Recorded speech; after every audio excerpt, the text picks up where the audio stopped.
We're back now with 4 of our nation's mayors. Francis Suarez is the mayor of Miami and the head of the U.S. Conference of Mayors. LaToya Cantrell is the mayor of New Orleans.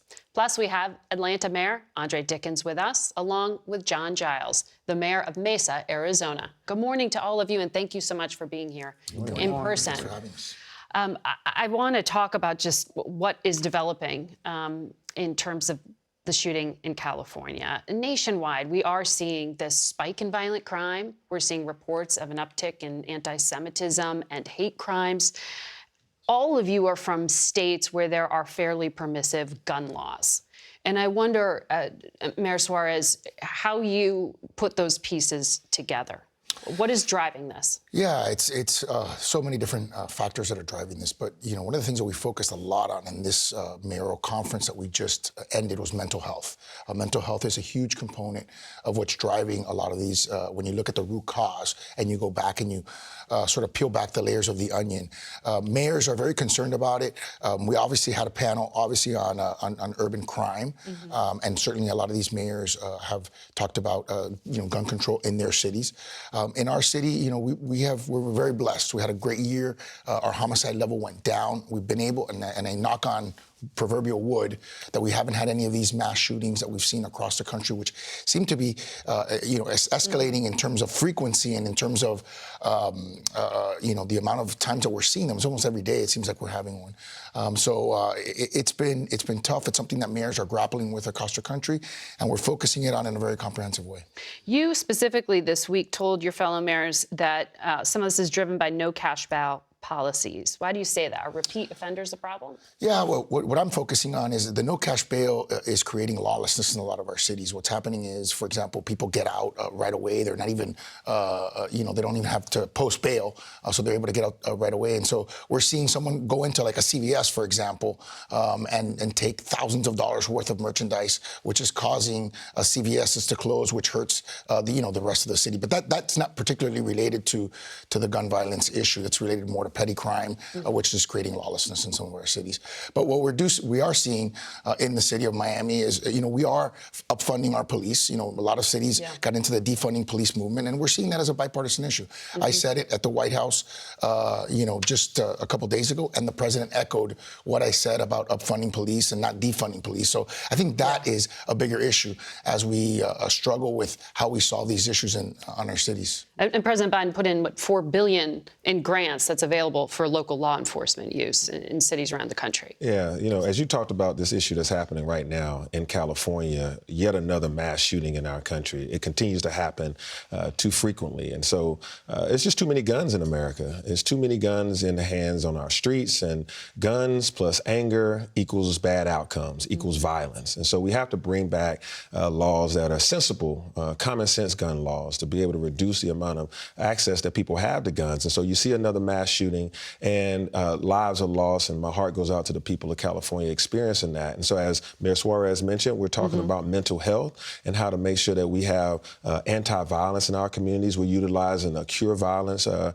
bring down the retaliation and make sure we have healing in our communities, to try to use policing and non-policing tactics to bring down violence. Midnight basketball, things that are, summer youth employment program to help our youth, but mental health and just getting people the quality care that they need so they make wise decisions, because most of the violence that we're seeing in our communities is escalating disputes. People that are unable to resolve a conflict that's just escalated too much, and people aren't fighting or arguing anymore. They're taking their hands to their pockets and pulling out a gun, and it gets too intense and someone kills someone. And that's the violence we're seeing in America. So we have to take a whole of government approach to be able to bring down this violence, things that we can do to help our youth, to help our communities. And that's some of the stuff that we're doing in Atlanta. Mayor Giles, I was surprised when I saw that Mesa has such a big population. I think you're the biggest city at the table.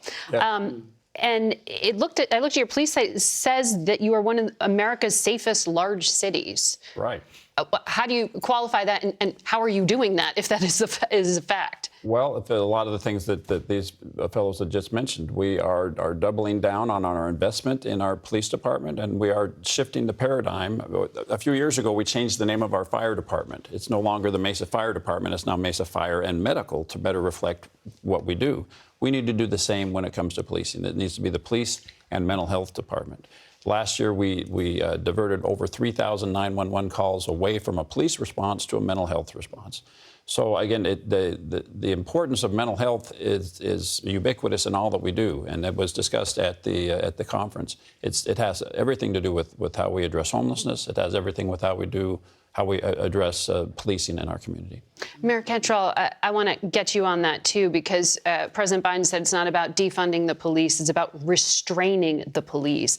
I wonder if you agree with that. I know you have had a problem in New Orleans with not having enough police officers, less than 1,000 for 300,000 people. Sure, and the thing is that it's about retention, and it is also about recruitment.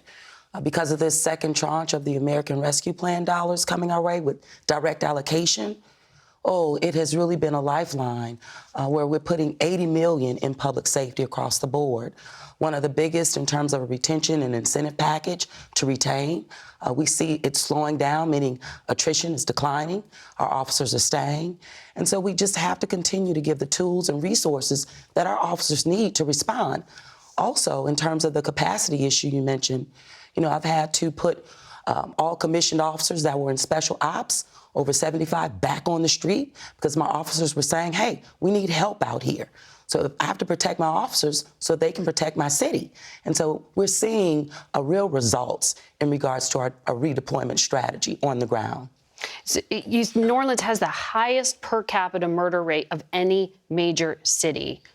Why? Why is because, one, dealing with COVID-19, violence, everyone has guns.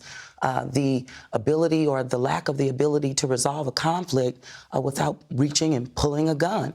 Also, as it relates to accountability, low-lining offenses, when they don't get bail or they're not restrained, then we're just seeing how these crimes escalate. Mm-hmm. People need to be held accountable across the board. And we're seeing results, I would say. We're moving in the right direction. But I tell you, we definitely need to hold people accountable.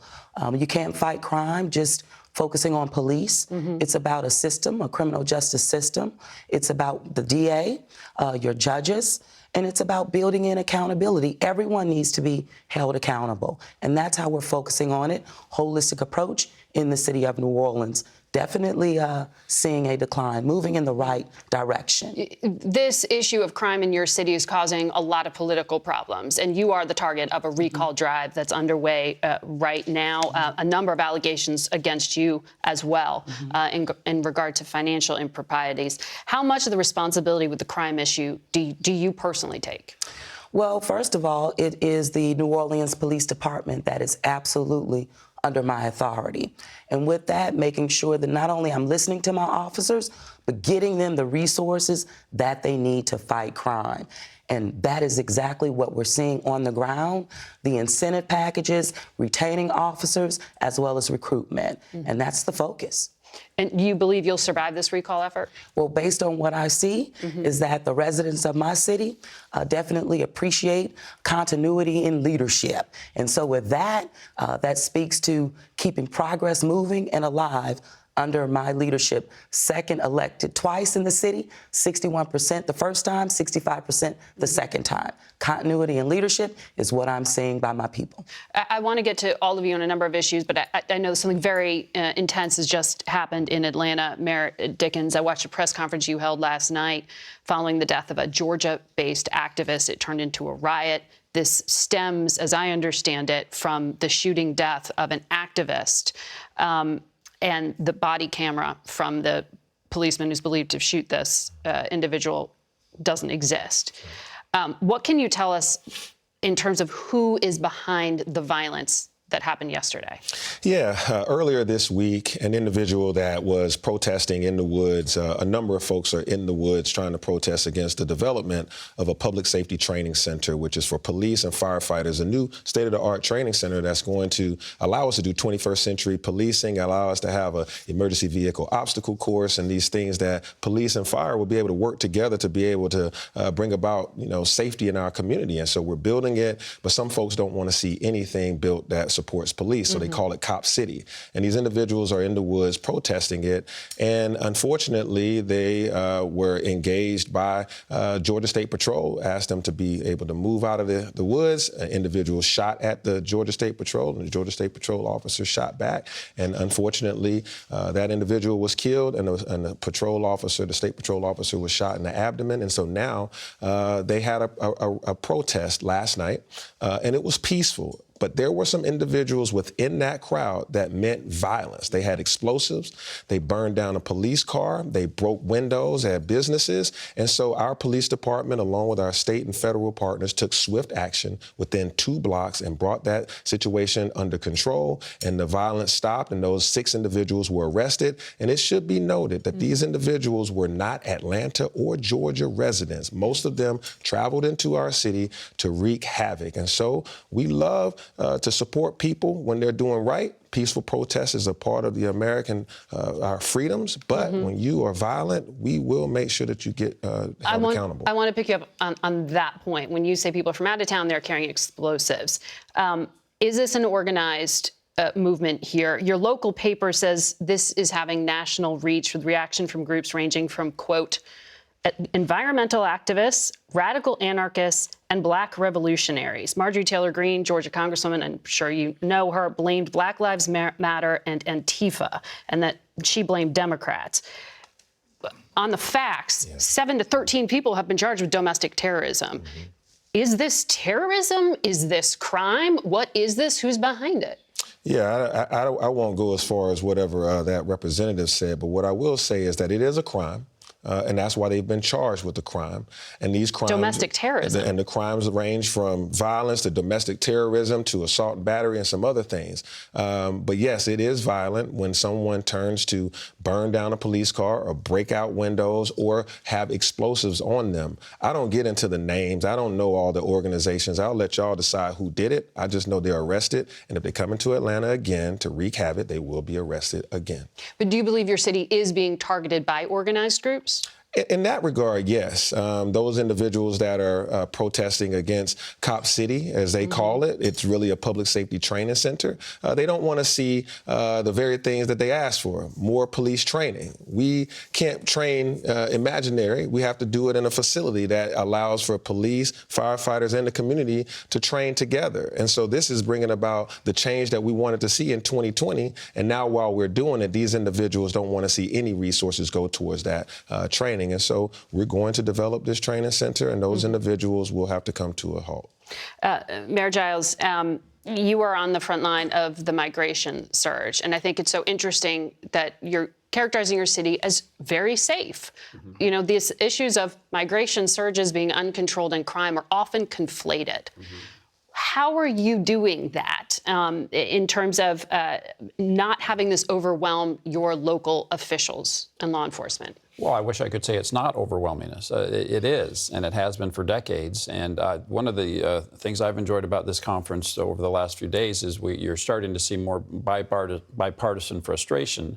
You're seeing the mayor of New York City and Chicago and Denver are all top of their agendas now is talking about the problems that are being created in their communities as a result of the migration surge.